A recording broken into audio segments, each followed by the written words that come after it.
standard operating procedure for snow removal for the city of Urbandale starts with pre-treatment of a salt brine on the roads prior to a storm event. And then during the storm event, we use salt and a calcium mixture depending on temperatures and wind conditions and type of snow, whether it's wet or dry, determines how much salt and how much calcium we use.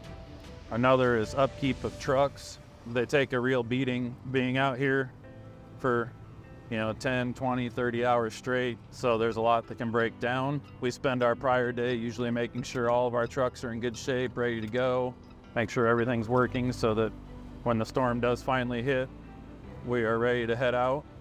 We start off all together and do all the mains, and then we split off and do all residentials. We start by mechanically removing all the snow and ice from the road with our snow plows and scraper blades, and then we follow that up with a salt and calcium treatment. That's the normal standard operations for City of Urbandale snow plowing. Residents can help us out in a multitude of ways.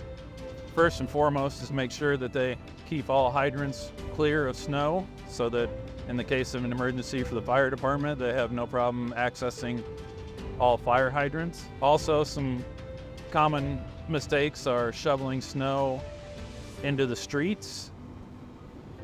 Snow needs to be shoveled into the yards. The best way to stay safe is to stay off the roads as a resident. And if you have to be out, be patient, take your time, and give us plenty of room. A lot of our trucks will say stay back 50 feet, and we appreciate that or more.